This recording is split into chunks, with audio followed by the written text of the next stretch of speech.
in silver, audime pater. History writes its heroes in golden ink. But behind every crown lies a family.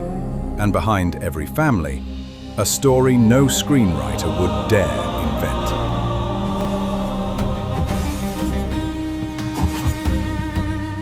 The king said, "Deal gently with the boy." But the forest does not deal gently with anyone.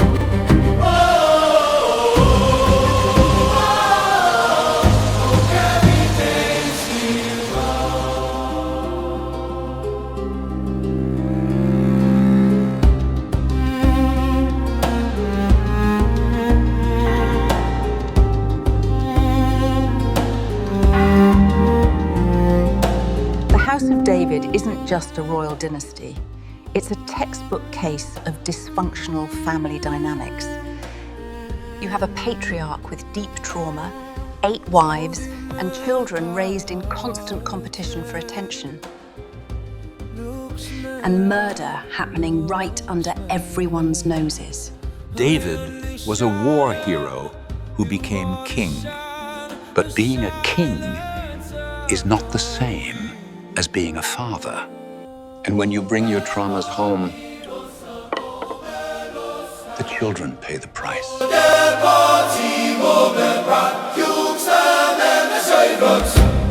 The story begins not in a palace, but long before, in a humble farmyard in Bethlehem, where a ruddy boy tends his sheep. David, son of Jesse, the youngest, the one nobody thought about. Look, I won't tell you I had an easy childhood. 7 brothers before me. My father practically forgot I existed. But that's how it is, you learn to manage on your own. And is that what prepared you for kingship? It prepared me to survive. And survive he did. The shepherd boy became a warrior. The warrior, a king. For a time, his victories filled the land with song. But even the greatest among men are not immune to weakness.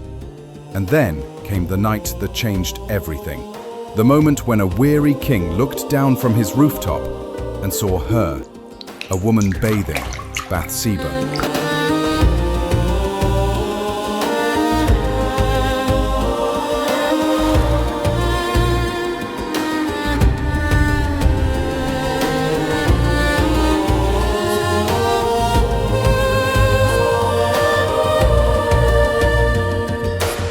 Listen, I'm not proud of what I did. I sent a good man to his death because I wanted his wife. And you know what's worst? The children saw. They didn't see literally, but they knew. Children always know. When a child sees that his parent, the ultimate authority, does something immoral and goes unpunished, it undermines his entire value system. In the case of the House of David, this created a dangerous precedent. David had 8 wives and 20 children who knew one thing with certainty. Only one of them could be the next king.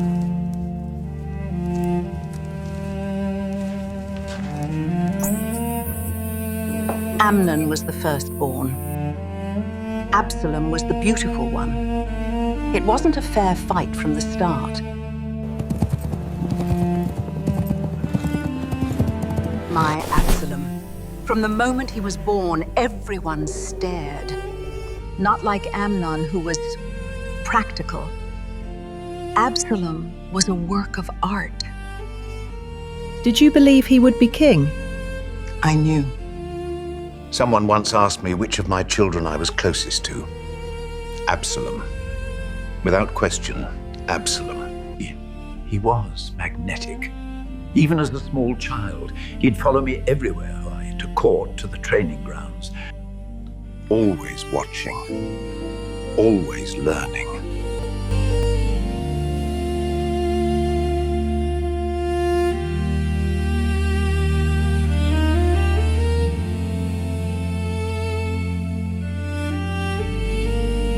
David loved all his children, but Absalom?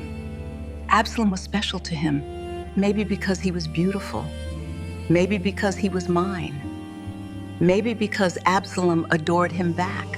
My son wanted to be just like his father, the great warrior, the righteous king, the man who always did what was right. And then he saw who his father really was. When a child idealizes a parent, especially when that parent is a powerful, charismatic figure, The bond is incredibly strong, but it's also fragile because it's built on an image, not on reality. The higher the pedestal, the harder the fall.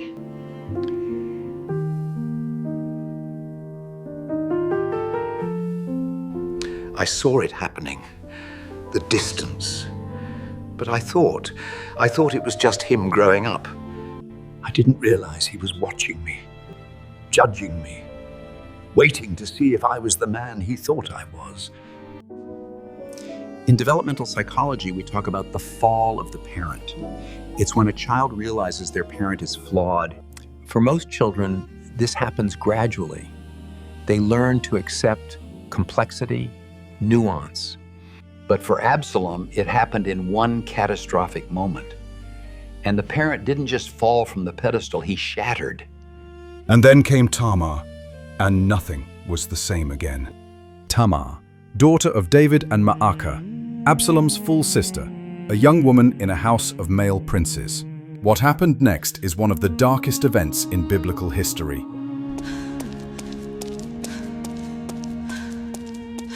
Tamar was raped by her half-brother, Amnon, and David's response? Silence. He was angry, but he did nothing.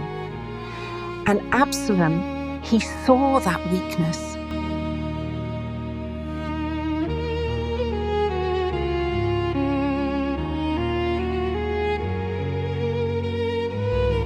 When he came to me that night, I saw it in his eyes. The boy I raised was gone. In his place was someone who understood that justice doesn't come from kings. It comes from those willing to take it.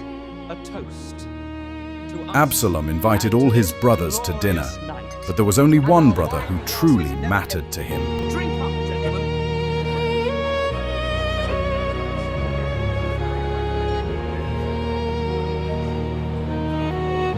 Absalom gives a signal. His servants move toward Amnon, and by the end of the evening, Amnon, the crown prince, lay dead.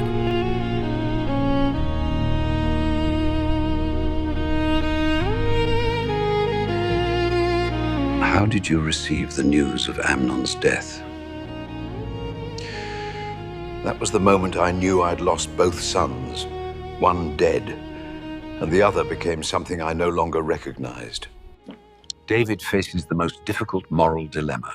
His son murdered, but the murder was revenge for rape. On one hand, justice. On the other, law. And David, once again, he chooses silence. Absalom fled, with his father's silence ringing in his ears and his brother's blood on his hands. He ran to the one place David couldn't reach him, to Shur, to his grandfather, King Talmai. He didn't look back. I told myself it was better that way. A mother shouldn't have to choose between her son and her king.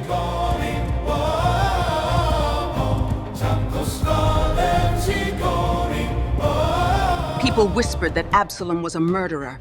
I said he was my son, and that he did what a man should do when justice is silent.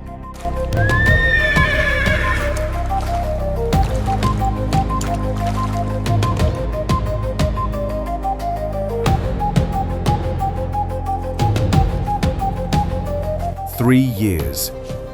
Absalom would spend 3 years in exile, waiting to see if his father still wanted him. Joab ben Zeruiah, the army commander, is the one who eventually convinces David to bring Absalom back. But David sets one condition. David permitted Absalom to return, but forbade him from seeing his face. 2 years. Absalom lived 2 years in the same city as his father, forbidden to see his face, and in that silence, something changed. This is perhaps the most destructive parental decision in the entire story.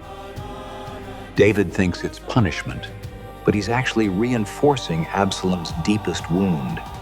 My father doesn't want me.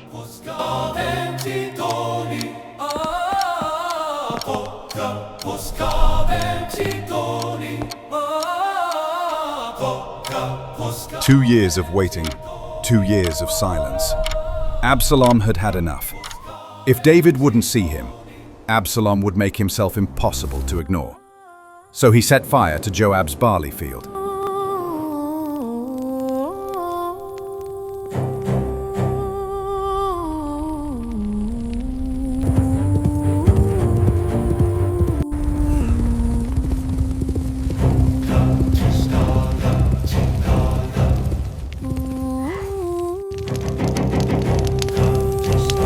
What have you done?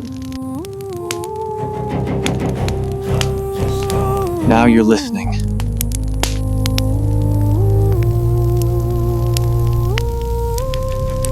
He burned my field to get my attention? Who does that? But it worked. Yeah, it worked.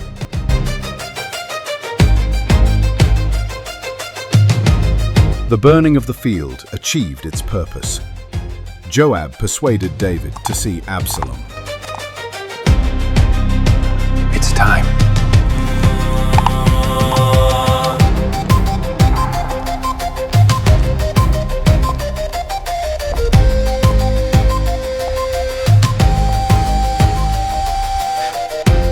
My son. A moment of reconciliation, or so it seemed. I thought that was it. That we'd finished with the nightmare. That he'd come back to me. I was wrong.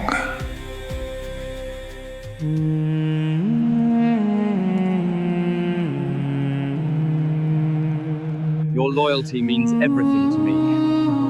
We are yours, Absalom. Every morning, Absalom positioned himself at the city gates, and every morning he planted seeds of doubt. We shall walk it toward glory. Speak your concerns. Captain, at the moment, the northern gates are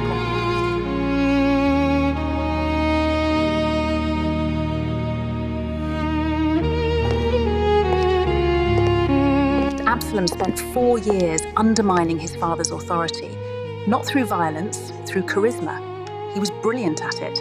People say he manipulated them. He didn't manipulate anyone. He listened, something his father had forgotten how to do.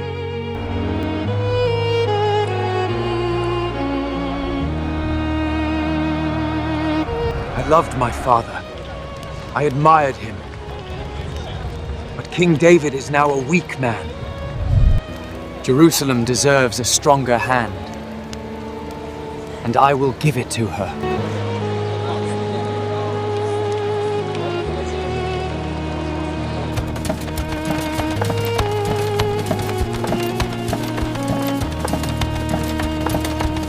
Extra! Extra! Absalom declares himself king. Read all about it.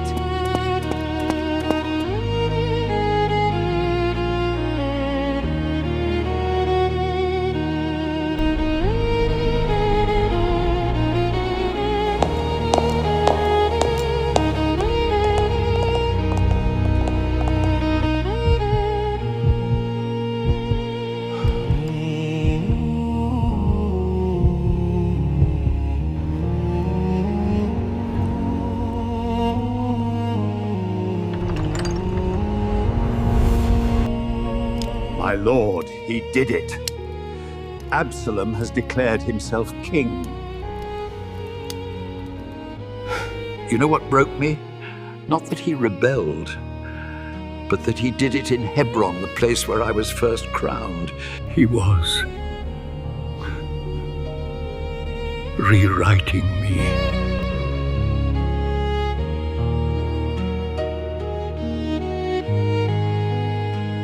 The great warrior king, forced to leave his capital, fleeing from his own son.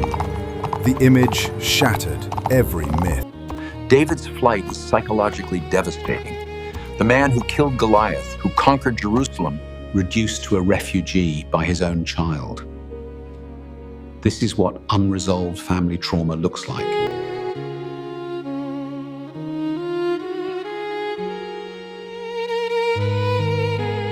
We strike here at the northern pass.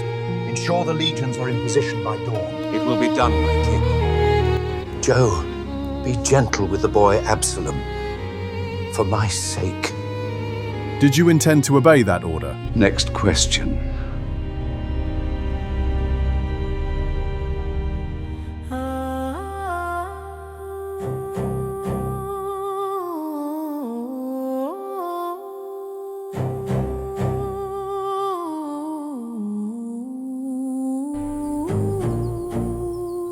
"20,000 souls were lost that day in the forest of Ephraim. But history would remember this battle for one death alone. Not because the others didn't matter, but because this one death would break a king."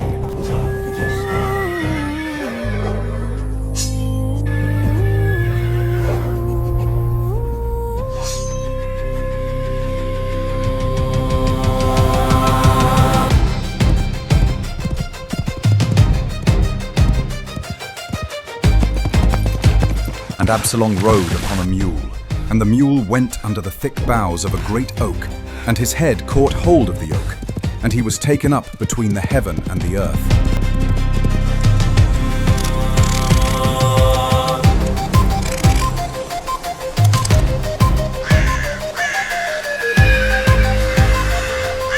There's a terrible poetry to it. The very thing that made him beautiful, that set him apart, became his death.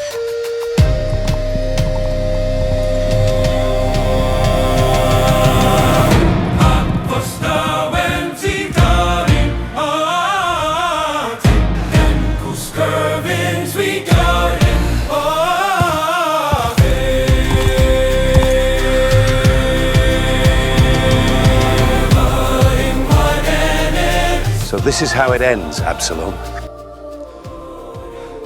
Joe, please, tell my father.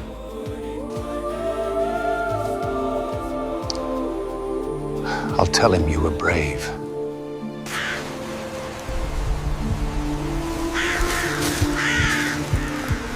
Why did you kill him? David explicitly ordered. You know what? We're done here. Joab, please. That boy, that beautiful boy, brought Israel to civil war. 20,000 dead. You want me to let him live so he could try again?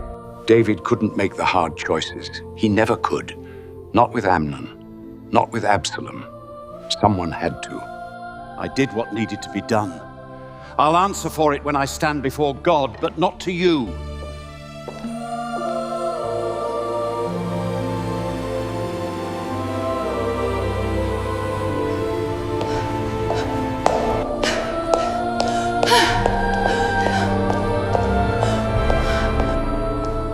Let me in, David. Let me in. Your weakness killed my son. You couldn't discipline Amnon. You couldn't forgive Absalom. You couldn't protect any of us. He just wanted you to love him. He just wanted his father. He was my baby.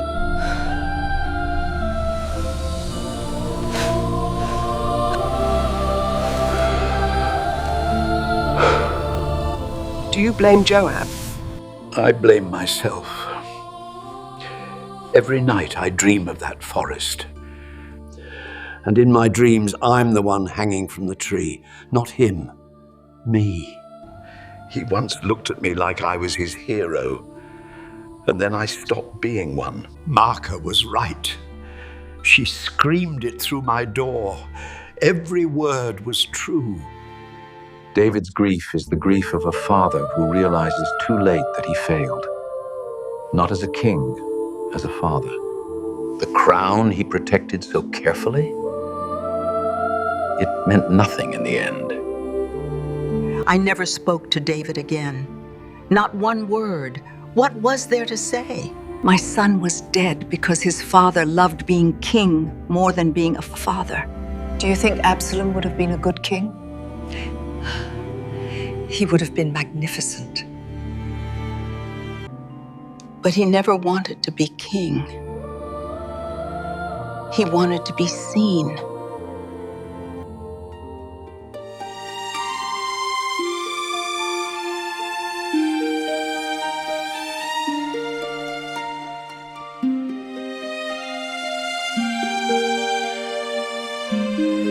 The story of Absalom isn't really about rebellion. It's about what happens when beauty, trauma, and neglect collide in a family that has all the power in the world, but no idea how to love each other. The House of David gave us kings, psalms, and ultimately, according to tradition, the lineage of the Messiah. But it was also a house built on blood, silence, and wounds that never healed.